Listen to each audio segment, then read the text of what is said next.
Morning. Today is Thursday, June 4th, and we'll be reading 1 Kings chapter 10 and 11. 1 Kings 10 and 11. Do you have 1 Kings 10 and 11, Catherine? 10? Oh, is that what you have? Yeah. All right, thank you. And how about you, Joshua? We have Acts. You don't have Acts? We have Acts, the only half. Oh, you don't have the Kings? Yes. All right. Well, we have 1 Kings 10 and 11. Let me just say. Matthew, and David. Yep, Matthew and Gabriel and Tana. Yes, I remember them. I see what it's that. Yes, they're at Super Kids Camp. So, so they're missing out on our Bible reading. Yep. They're missing out on a lot of things. Mm-hmm. Yeah. They probably think we're the ones missing out, huh? Nope. Nope. They're missing out. They're missing out? Yep. Like on the movie and the dinner that we had last night? You remember that? Yes? And Time's playing here, playing horsey? Yeah. Yes? So they're the ones missing out, huh? Yeah. And they're missing out on the Queen of Sheba right now, because that's what we're going to read about. Are you ready to listen? Yes. All right. Funny. Okay. The Queen of Sheba. Now when the Queen of Sheba heard of Solomon's fame connected to the name of the Lord, she came to test him with hard questions. She came to Jerusalem with a very great retinue, which camels bearing spices and very much gold and precious stones. And when she came to Solomon, she told them all that was on her mind. Solomon answered all her questions. There was not anything too difficult for the king which he could not answer. When the Queen of Sheba observed Solomon's wisdom and the house he had built, and the meat of his table, and the sitting of his servants, and the attendance of his ministers, and their clothing, and his cupbearers, and his entryway by which he went up to the house of the Lord, it took her breath away. She said to her king, "What I heard in my own land about your acts and your wisdom was true. I did not believe it until I came and saw it with my own eyes. In fact, I was not even told half. Your wisdom and prosperity are greater than the stories I've heard. Happy are your men, and happy are these your servants who stand continually before you and hear your wisdom. Blessed be the Lord your God, who delighted in you and set you on the throne of Israel, because the Lord loved Israel forever. Therefore he made you king in order to execute judgment and justice." She gave the king 120 talents of gold and a great amount of spices and precious stones. No one gave as many spices as the Queen of Sheba, no, leave it alone, gave to King Solomon. And the ships of Hiram, which brought gold from Ophir, also brought from Ophir a large quantity of almug wood and precious stones. The king made pillars for the house of the Lord out of the almug trees, and harps also, and psalteries for singers for the king's house. Never before had such almug wood been brought, nor has any such been seen to this day. King Solomon gave to the Queen of Sheba all she desired, no matter what she asked for. In addition to what Solomon gave her from his royal bounty, she also turned and went to her own country, she and her servants. Solomon's wealth. Now the weight of the gold that came to Solomon in 1 year was 666 talents of gold. In addition, he collected from the merchantmen and the traffic of the spice merchants, and from all the kings of Arabia and the governors of the country.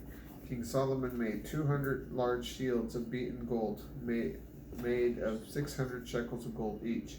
He made 300 shields of beaten gold with 3 pounds of gold in each shield, and the king put them in the house of the forest of Lebanon. The king also made a great throne of ivory and overlaid it with the best gold. The throne had 6 steps, and the back of that throne was round, and there were armrests on either side of the seat, with 2 lions standing beside the armrests. 12 lions stood on the sides of the 6 steps, and there was no other like it in any kingdom. All of King Solomon's drinking cups were made of gold, and all the cups of the house of the forest of Lebanon were made of pure gold.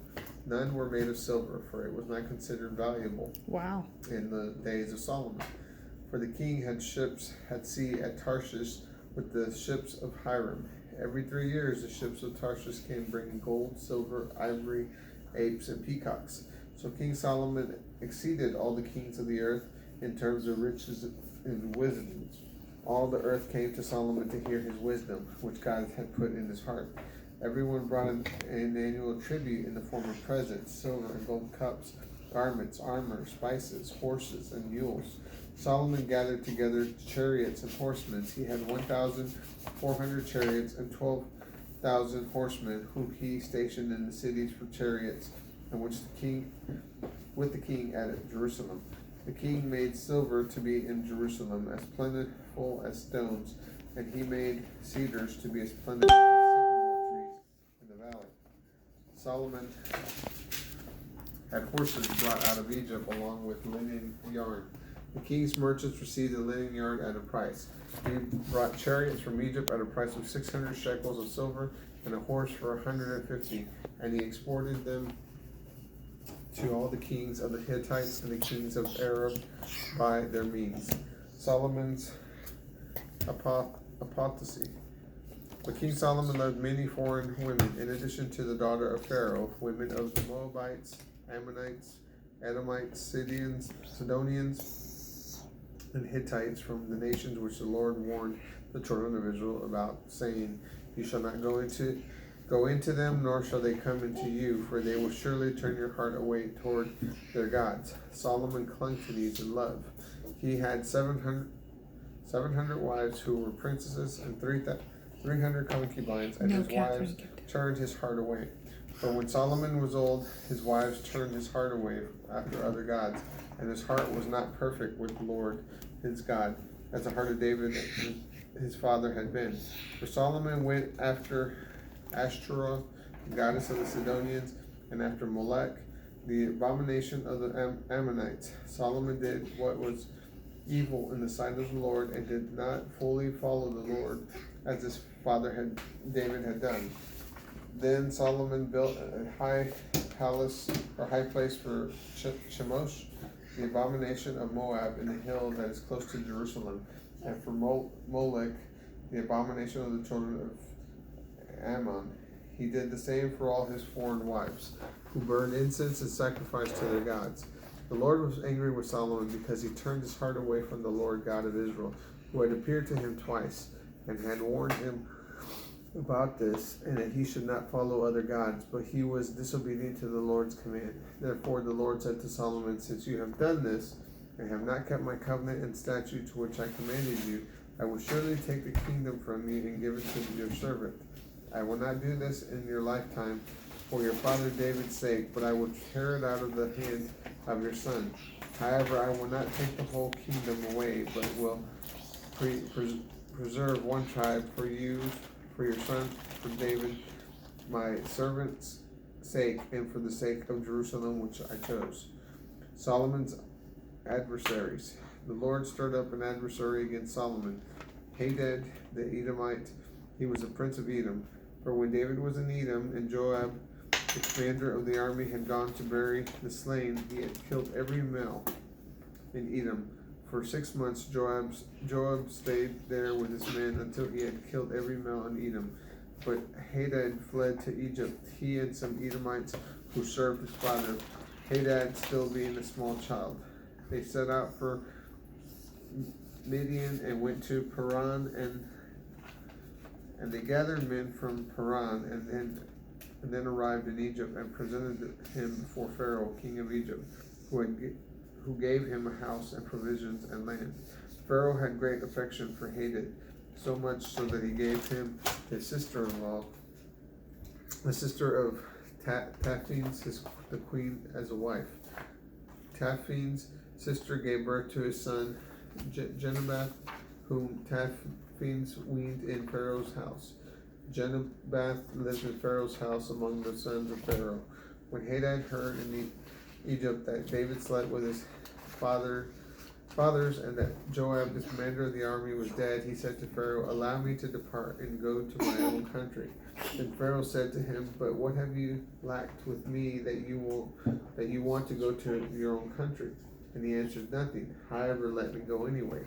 God stirred up another adversary against him, Rezon the son of Eliad, who fled from his lord Hadazer, king of Zobah. He gathered a group of men and became leader over a band when David killed the men of Zobath, and they fled to Damascus and lived and reigned there. He was an enemy of Israel all the days of Solomon, in addition to the troubles caused by Hadad, and he hated Israel and reigned over Aram. Jeroboam's rebellion. Jeroboam, the son of Nebal, Ephraimite of Zeradah, who was Solomon's servant, and whose mother's name was Zerah, a widow named woman, even he lifted up his hand against the king. This is what led to the rebellion against the king. Solomon built Milo and repaired the wall to the city of David his father. Jeroboam was a mighty man of valor, and when Solomon saw that the young man was industrious, he made him ruler over all labor force of the house of Joseph.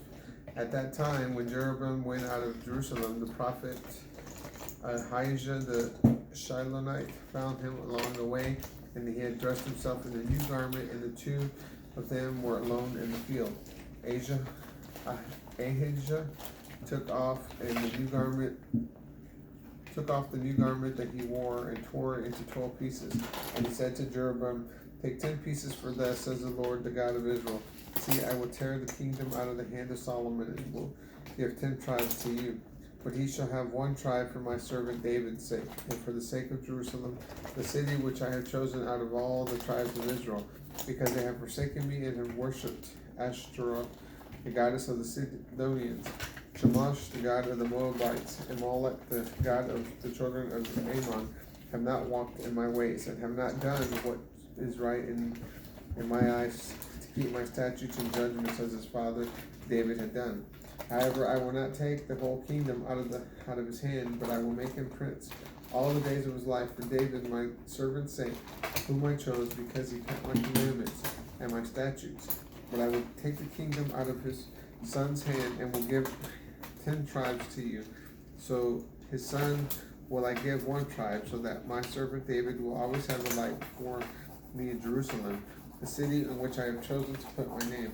I will take you, and you shall reign according to all that your soul desires, and shall be king over Israel. It shall be, if you will listen to all that I command you, and will walk in my ways, and do what is right in my sight, to keep my statutes and my commandments, as David my servant did, I will be with you, and build you a sure house, as I built for David, and I will give Israel to you. I will thus afflict the seed of David, but not forever." Solomon therefore sought to kill Jeroboam, and Jeroboam arose and fled to Egypt, to Shishka, king of Egypt, and he stayed in Egypt until the death of Solomon. The death of Solomon. The rest of the acts of Solomon and all that he did, and his wisdom, are they not written in the book of the acts of Solomon? And the time that Solomon reigned in Jerusalem over all Israel was 40 years. Solomon slept with his father, and he was buried in the city of David his father, and his son Rehoboam reigned after him. That is chapter 10 and 11. All right.